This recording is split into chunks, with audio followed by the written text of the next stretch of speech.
زانی کو جو دنیا میں سب سے پہلا عذاب ملتا ہے نا، وہ یہ ملتا ہے کہ اس کو اس گناہ کا چسکا لگ جاتا ہے. وہ زنا کرتا ہے یہ سوچ کے کہ صرف ایک دفعہ کروں گا، لیکن یہ ہمیشہ سوچ سوچ کے کرتا رہتا ہے اور اسی حال میں اس کی موت آ جاتی ہے. زانیوں میں مرتا ہے وہ. یہ بہت بڑی بھول ہے کہ میں ایک دفعہ گناہ کر لوں پھر توبہ کر لوں گا. اور یہ شیطان اس لیے کرواتا ہے، یار دیکھیں تو صحیح اس گناہ میں لذت کیسی ہے، ذائقہ کیسا ہے. ایسے ہی اللہ کی طرف سے اس پر پھٹکار برستی ہے نا زانی پر، وہ تڑپتا ہے کہ مجھ سے چھوٹ جائے. کسی کو اللہ توفیق دے دیتے ہیں، لیکن عام طور پر کیا ہوتا ہے، گیا بس. اتنا مشکل ہوتا ہے پھر اس کو اس دلدل سے نکلنا. اللہ کہتے ہیں اب گند میں منہ مارا ہے، گند میں رہو. اب گند کھایا ہے نا، اب گند کھایا تو اب گند میں رہو. پھر گندگی میں اس کو مزہ آتا ہے. پھر وہ اس لیے اللہ کا واسطہ جن لوگوں سے زنا نہیں ہوا، اللہ کا واسطہ کبھی بھی اس گناہ کے قریب مت پھٹکو. اللہ نے یہ نہیں کہا کہ زنا مت کرو، اللہ نے کہا ولا تقربوا الزنا، زنا کے قریب مت جاؤ. قریب کیسے قریب جاتا ہے انسان؟ آپ کے گھر میں کوئی رشتہ دار جوان لڑکی آ گئی ہے یونیورسٹی کی، کالج کی، آپ گھر سے باہر نکل جاؤ. بعض دفعہ ایسا ہوتا ہے، لوگ مجھے بتاتے ہیں کہ کوئی میری رشتہ دار خاتون آئی، جوان تھی، کزن تھی، گھر میں تھا، وہ اکیلی تھی، وہ آ گئی تو میری بڑی عجیب کنڈیشن ہو گئی، میں بہت پریشان ہو گیا، بہت مشکل سے بچا. میں ان سے کہتا ہوں آپ گھر سے نکلے کیوں نہیں؟ یہ تو آپ قریب تو چلے گئے نا. جب ایک جوان لڑکی آپ کے گھر میں آئی ہے، آپ کو اس وقت گھر میں نہیں ہونا چاہیے، نکل جاؤ وہاں سے. ایسے دور بھاگو زنا سے، اتنا دور بھاگو. انبیاء ایسا ہی کرتے تھے، تبھی تو بچتے تھے. وہ جتنے بزرگان دین گزرے ہیں، وہ یہ نہیں کہ زنا نہیں کیا، وہ ہمیشہ زنا سے دور بھاگے.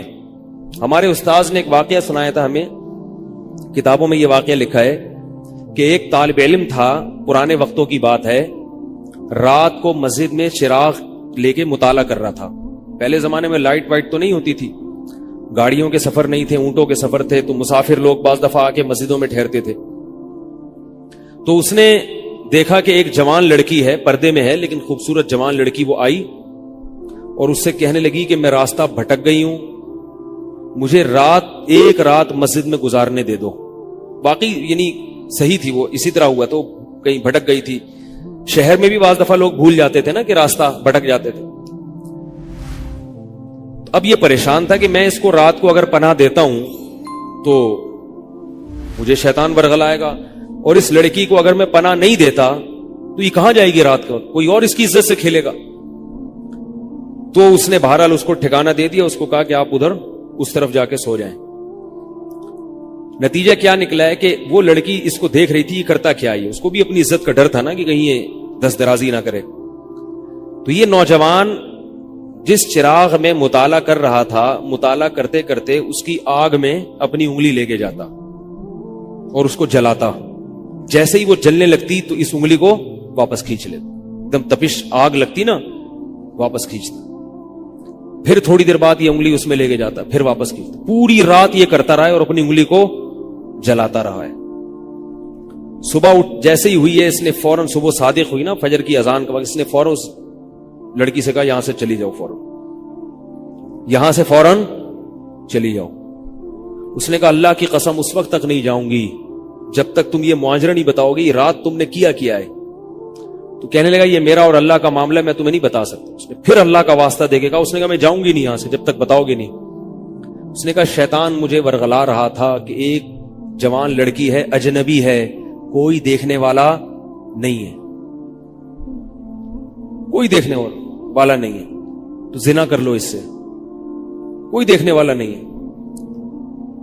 شیطان مجھے لے کے جاتا تھا تو میں اپنی انگلی آگ میں جلاتا تھا، اپنے نفس کو یہ سمجھانے کے لیے کہ دنیا کی آگ برداشت کر سکتا ہے، جہنم کی بھی برداشت کر لینا، جہنم کی بھی برداشت کر لینا. پھر اور اگر تجھ سے یہ برداشت نہیں ہو رہی تو وہ کیسے برداشت کرے گا؟ کہہ رہے جب میں آگ میں جلنے لگتا تھا نا تو میری چیخ نکلتی تھی کہ یار یہ نہیں ہو رہی تو وہ کیسے برداشت ہوگی. حدیث میں آتا ہے جہنم کی آگ دنیا کی آگ سے 70 گنا زیادہ گرم ہے، 70 گنا زیادہ گرم. جب نبی صلی اللہ علیہ وسلم نے صحابہ کو یہ بات بتائی ترمذی کی حدیث ہے کہ صحابہ کے سینے سے رونے کی ایسے آوازیں آنے لگی جیسے ہانڈی کھولتی ہے، ایسا روئے صحابہ، حالانکہ صحابہ گناہوں سے بچتے تھے، اتنا روئے ہیں کہ سینے کے جیسے ہانڈی کھول رہی ہوتی ہے ایسے ان کے سینے سے رونے کی آوازیں آئی ہیں، اور عرض کیا واللہ انہا لکافیۃ یا رسول اللہ، یا رسول اللہ یہ دنیا کی آگ بہت تھی عذاب دینے کے لیے، اللہ نے اس کو بھی 70 گنا زیادہ گرم کیا ہے۔ تو اس نے کہا کہ میرے دل میں گناہ کا خیال آتا تھا، میں کیا کرتا تھا، اپنے آپ کو جلاتا تھا جب چیخ نکلنے لگتی، تو اس طرح پوری رات میں نے اپنے نفس کو روکا ہے گناہ سے۔ تو تقوی کی برکات ہوتی ہیں۔ اس لڑکی نے کہا، اب گھر میں جا کے اپنے والد سے کہا کہ میں اگر نکاح کروں گی تو صرف کس سے کروں گی، اس نوجوان سے، عفیف اور پاک دامن ہے۔ تو کتابوں میں لکھا ہے کہ اس کے باپ نے اس کا نکاح دیکھو حرام سے بچایا، اللہ نے حلال طریقہ رکھ دیا۔ تو جو بھی زنا سے بچتا ہے نا، یاد رکھو جیسے زنا کرنے کا عذاب بہت سخت ہے، ایسے ہی کسی کو زنا کا موقع ملے اور وہ بچ نکلے اس کا ثواب بھی بہت زیادہ ہے۔ تاریخ میں جن ہستیوں کو بھی زنا کا موقع ملا اور انہیں نے موقع ملنے کے باوجود زنا نہیں کیا، ان کو اللہ نے دنیا میں بھی بہت نوازا ہے۔ میں اکثر ایک واقعہ سناتا ہوں، ہمارے ایک دوست ہیں امریکہ میں، بلکہ امریکہ سے بھی ایک دور علاقہ ہے، اس کا جگہ کا نام میں بھول گیا۔ انہوں نے میرا یہ بیان سن کے مجھ سے ملنے کے لیے آئے تھے، وہ مجھے پہچان گئے یہ بیان سن کے، ممکن ہے یہ بھی میرا یہ بیان سنے وہ۔ یہ میرے والد صاحب کا واقعہ ہے۔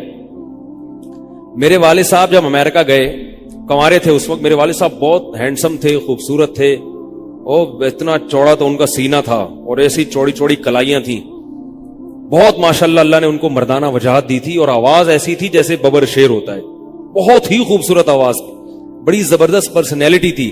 آپ جائیں ابھی ہمارے محلے میں جا کے لوگوں سے پوچھیں کیا خوبصورت پرسنالٹی تھی والد صاحب کی ہمارے۔ جب انتقال ہوا ہے نا میرے والد صاحب کا، تو پورا محلہ رو رہا تھا، پورا محلہ۔ مسجد کے امام صاحب جب بھی جنازے کا اعلان کرتے تھے نا تو روتے نہیں تھے، ہزاروں میتوں کا اعلان کیے تھے۔ میرے والد صاحب کا جب مسجد کے امام صاحب اعلان کر رہے تھے، 3 دفعہ اعلان کیا، تینوں دفعہ روئے ہیں، اتنی لوگوں کو ان سے محبت تھی۔ تو یہ کیسے ہو گئی، یہ کیسے ہو گئی؟ کیوں اللہ نے ان کی محبت لوگوں کے دلوں میں رکھ دی، اور کیوں اللہ نے ان کو اتنا نوازا؟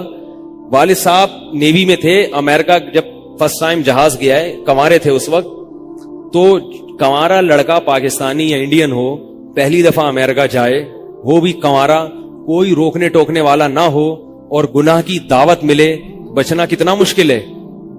تو والد صاحب، یہ میں نے والد صاحب سے براہ راست نہیں سنا، میں ایسی باتیں والد صاحب نہیں کرتے تھے، کسی ذریعے سے سنا میں نے کہ تمہارے والد صاحب نے یہ واقعہ ہمیں سنایا، کسی نے مجھے بتایا۔ کہتے ہیں کہ جب وہ گئے تو ایک خوبصورت انگریز لڑکی آئی اور ان کو گناہ کی دعوت دی۔ اب ایک دم پہلی دفعہ کسی پاکستانی نے یہ چیز منظر دیکھا ہو، ٹھیک ہے نا، امریکہ کا ایک منظر ہوتا ہے نا، اب تو لوگ موویز میں اتنا دیکھ چکے ہوتے ہیں نا، اس وقت تو ڈرامے فلمیں بھی نہیں ہوتی تھی، موویز بھی نہیں ہوتی تھی، وہ تو پہلی دفعہ ہی دیکھا تھا یہ ایسا منظر۔ تو وہ گھسیٹ کے لے گئی اپنے گھر۔ جب یہ کہیں گھر پہ گیا ہوں نا تو مجھ پہ اللہ کا خوف آ گیا، میں نے کہا یہ کیا کر رہا ہوں میں۔ وہاں جا کے واپس بھاگے ہیں۔ ادھر پہنچنے کے بعد وہ عورت غصہ ہو رہی تھی کہ اگر تم نے یہ کام کرنا نہیں تھا تو میرے ساتھ آئے کیوں میرا خرچہ کرایا، تم نے کیوں خرچہ کرایا میرا؟ تو آدمی اور شرمندہ ہو جاتا ہے نا کہ یار۔ تو والد صاحب کہتے ہیں کہ میرے دل میں خیال آیا کہ میں نے زندگی میں کبھی یہ گناہ نہیں کیا اور میں یہاں پہلی دفعہ آیا ہوں، اگر میں اس گناہ میں پڑ گیا اللہ کی نظر مجھ سے ہٹ جائے گی۔ واپس بھاگے۔ بڑا مشکل ہوتا ہے ایسے موقع پہ۔ اس وقت ان کی عمر ہوگی 22 یا 23 سال، زیادہ سے زیادہ 24 سال ہوگی، تو بھاگے ہیں واپس۔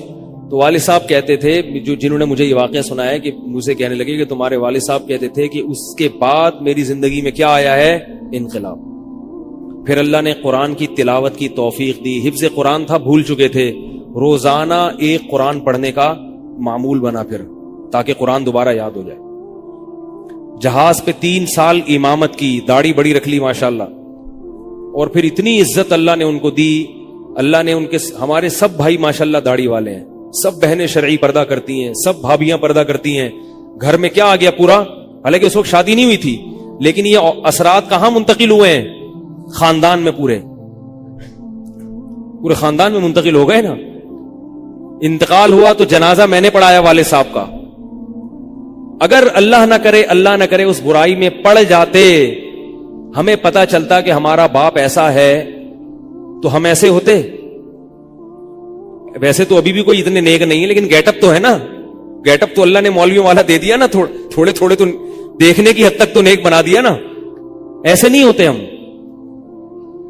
تو یہ جو برکات ہیں یہ نسلوں میں منتقل ہوتی ہیں. نسلوں میں اتنی عزت دی اللہ نے, اتنی عزت دی تھی کہ انتقال کے وقت محلہ رو رہا تھا, پورا محلہ رو رہا تھا انتقال.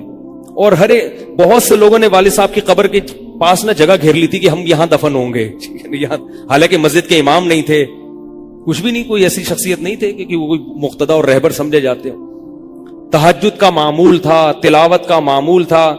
اور میں نے خود بھی کئی دفعہ نوٹ کیا, ایسا لگتا تھا ان کے منہ سے خوشبو آتی ہے, ایسا محسوس ہوتا تھا. ایسا اللہ نے, کیونکہ تلاوت بہت زیادہ کرتے تھے. جب انتقال ہوا ہے نا جس دن, اس دن بھی آدھا گھنٹہ تلاوت کر کے اٹھے. گھر میں ان کا معمول تھا, گھر میں آنے کے بعد آفس سے جب گھر میں آتے تھے نا, سب سے پہلے نہا کے, عجیب ان کے معمول تھے, نہاتے لازمی تھے روزانہ. اور چونکہ فوجی تھے نا, تو فوجیوں کی جو ایک روٹین ہوتی ہے نا, وہ تبدیل نہیں ہوتی. اب جب فوج میں تھے تو گرم پانی سے نہانے کی عادت تھی, تو جون میں بھی گرم سے ہی نہاتے تھے. ہم کہتے, اب والد صاحب سے کہتے گرمی ہو رہی ہے, لیکن وہ ایک روٹین ہوتی ہے نا فوجیوں کی. بس وہ آنا ہے, دھوتی پہنی, غسل خانے میں چلے گئے, پانی گرم پہلے کیا, اپنا کام سارا خود کرنا, کسی سے کام ہی نہیں لیتے تھے.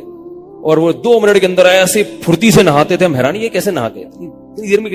کہتے میں صابن سے باقاعدہ تسلی سے نہایا ہوں. اتنی جلدی پھرتی میں کام کرتے تھے. آتے ہی تلاوت کرنی, اور تلاوت اونچی آواز میں کرتے تھے. پورے گھر میں والد صاحب کے تلاوت کی آواز آتی تھی. مجھ سے غلطی یہ ہوئی کہ انتقال سے چند دن پہلے میں ان کی تلاوت سن رہا تھا, تو میرا دل چاہا میں اس کو ریکارڈ, اس وقت ریکارڈنگ کا اتنا زیادہ نہیں ہوتا تھا, میں نے کہا اس کو میں ریکارڈ کر لوں, لیکن وہ ریکارڈ میں نہیں کر سکا. میں نے کہا چلو بعد میں کر لوں گا, اور ان کا انتقال ہی ہو گیا. تو تلاوت اونچی آواز سے ٹوپی اتار کے تلاوت کرتے تھے. تو جس دن انتقال ہوا ہے, اور اللہ سے کہتے تھے کہ اللہ کسی کا محتاج نہ بنانا, ساری زندگی کسی سے خدمت نہیں لی, صرف جو ہے نا کمر دبواتے تھے بیٹوں سے اپنے. تو مجھ سے بھی دباتے تھے, میرا یہ انگوٹھا بڑا مضبوط ہو گیا ہے.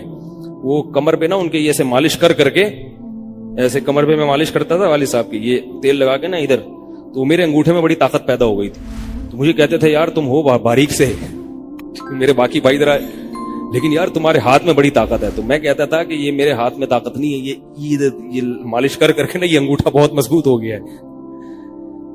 تو کیا تھا, تلاوت کی انتقال سے پہلے, اور بار بار دعا کیا کرتے تھے کہ اللہ بستر پہ لیٹوں نہیں. زندگی میں ہم نے کبھی نہیں دیکھا والد صاحب بستر پہ لیٹے ہوں, یعنی بیمار ہو کے لیٹے ہوں. اپنا سارا کام پھرتیلے پن سے کوئی بالکل. تو وہی ہوا, موت کے وقت بھی ایسا ہی ہوا. آئے ہیں, تلاوت کی ہے, پھر اس کے بعد گئے عشاء کی نماز پڑھنے, صف میں بیٹھے ہوئے تھے کہ گر گئے. صف سے اٹھا کے ان کو ہاسپٹل لے کر گئے, نماز کی اقامت ہو رہی ہے, اور وہیں اٹیک ہوا, اور وہی ان کا قبر کا سفر تھا. کتنی اچھی موت دی اللہ تعالیٰ نے, کہ ایک دن کیا ہوا, بارش میں بھیگتے بھیگتے آئے ہیں گھر میں, اور فوراً نماز کے لیے گئے. تو والدہ نے کہا کہ بھائی ابھی بارش ہو رہی ہے. انہوں نے کہا اللہ بولے گا آفس سے یہاں تک پہنچ گئے, اور اب یہاں سے مسجد تک نہیں جا رہے, اللہ کو بھی منہ دکھانا ہے. ایسے نماز کے پابند. سعودی عرب میں جب عمان میں ان کی جاب تھی, کئی گھنٹے کا گرمیوں کا روزہ ہوتا تھا, لوگ چھوڑ دیتے تھے. والد صاحب کہتے تھے مر جاؤں گا, رمضان کا روزہ نہیں چھوڑوں گا, کچھ بھی ہو جائے رمضان کا روزہ کیسے چھوڑوں. تراویح کبھی نہیں چھوٹتی تھی, رمضان کا روزہ کبھی نہیں چھوٹتا تھا. میں یہ نہیں کہہ رہا کہ کوئی برائی تھی نہیں ان میں, ایسی کسی کی تعریف کرنا غلط ہے, مگر اللہ نے مجموعی لحاظ سے ان میں بڑی صفات رکھی تھی. یہ صفات کیسے پیدا ہوئیں؟ اللہ نے ایک برائی سے بچنے کی توفیق دے دی. تو میں نے یہ تو اسی میں ان کی موت واقع ہوئی ہے. اور رات کو 12 بجے انتقال ہوا. ان کے سارے کام ایسے ہوتے تھے, موٹے موٹے کام, اور چپکے شو بازی کا بالکل بھی شوق نہیں تھا ان کو. حج, ہمارے محلے سے جب کوئی حج کرنے جاتا تھا نا, 6 مہینے پہلے اعلان ہوتا تھا فلاں صاحب حج پہ جا رہے ہیں. لوگ پہلے سے آ کے نا ان سے دم کروانا. اب تو لوگ بہت حج پہ جاتے ہیں, اس وقت یہ 25 سال پرانی بات کر رہا ہوں میں, اس وقت حاجی کی بڑی ویلیو ہوتی تھی. حج پہ جو جانے والا ہوتا تھا نا, لوگ اس سے پہلے سے ماشاءاللہ حج پہ جا رہے ہیں. ہمارے امام صاحب پوری رننگ کمنٹری شروع کرتے تھے اسپیکر پہ. اب وہ حج پہ جانے والے ہیں, اب ان کا نام آ گیا ہے. جنازے کی بھی رننگ کمنٹری ہوتی ہے ہمارے محلے میں, اللہ امام صاحب کی مغفرت فرمائے, انتقال ہو گیا ان کا بھی. اس کو لوگ کہتے تھے یہ رننگ کمنٹری شروع کر دیتے ہیں. جنازے کی چارپائی اٹھ چکی ہے, تمام حضرات سے گزارش ہے کہ جنازہ گاہ میں پہنچ جائیں. اب جنازہ گھر سے نکل چکا ہے, میت کو غسل دیا جا چکا ہے, عیدی سینٹر سے لاش گھر میں آ چکی ہے. پوری نا کمنٹری ہوتی تھی. تو وہ جنازے کی بھی کمنٹری, اور اگر کوئی بیمار ہوتا تھا محلے کا تو اس کی بھی کمنٹری. آغا خان میں داخل ہیں, ان کے پتے میں ڈاکٹر نے پتھری بتائی ہے. غفار بھائی کے تمام حضرات سے گزارش, دعا کی گزارش ہے کہ اللہ ان کو شفائے کامل عاجل عطا فرمائے. پورا محلہ دعا کر رہا تھا, اللہ غفار بھائی کے پتے کی پتھری نکال دے. ٹھیک ہے, وہ چونکہ سیاسی تھے, جمعیت کے تھے, تو وہ پوری نا سیاست سے لے کے چلتے تھے ہر چیز. تو والد صاحب اب جب حج پہ جاتا تھا کوئی, تو اس کی پھر وہ جب حاجی صاحب آتے تھے ان کا بڑا استقبال. ہمارے والد صاحب کو یہ چیزیں پسند نہیں تھی. والد صاحب حج کر کے گئے پتہ ہی نہیں چلا, اور واپس کسی کو بولٹن مارکیٹ میں ملے. اس نے کہا ہم نے تو سنا تھا آپ حج کرنے گئے ہوئے ہیں. والد صاحب نے کہا میں بھی ابھی آیا ہوں. میں نے کہا ذرا بولٹن مارکیٹ سے ذرا ٹچ کرتا ہوا گھر چلو. ایک تھیلا تھا ان کے پاس, اسی تھیلے میں حج بھی ہو رہا ہے. پوری دنیا دیکھی تھی والد صاحب نے, پوری دنیا کا سفر کیا. بتاتے تھے کہ چین اور آسٹریلیا یہ 2 ملک ایسے ہیں جہاں میں نہیں گیا, باقی دنیا کا کوئی ملک ایسا نہیں ہے جس میں میں گیا نہ ہوں. لیکن اتنی سادگی کہ آپ کہیں گے کہ شاید یہ کبھی انڈا موڑ بھی نہیں آئے ہوں گے. کوئی شوبازی نہیں تھی, ایسے چپکے سے گئے اور حج کر کے چپکے سے واپس. شہرت پسند نہیں تھی, بالکل پسند نہیں تھی شہرت. تو کوئی بھی کام ہے بس آرام سے چپکے سے کر لیا.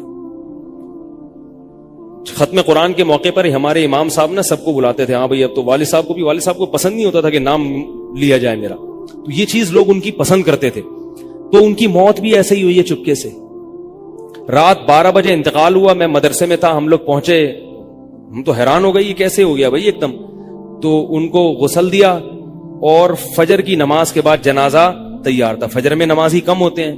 اعلان ہوا فجر کے بعد. جب پبلک ہمارے گھر آنا شروع ہوئی ہے تو جنازہ پڑھ کے ہم ان کو دفنا چکے تھے. لوگ کہہ رہے یار یہ اتنی بڑی شخصیت, اتنے محبوب دنیا سے چلے گئے اور ہمیں پتہ بھی نہیں. ہم نے کہا بھائی گئے ایسے وقت پر ہیں, وہ سونے کا وقت ہوتا ہے, اس وقت اعلان ہوا تھا, مگر ظاہر ہے آپ کو پتہ نہیں چلتا. تو ایسے ہی چپکے سے خاموشی سے چلے گئے.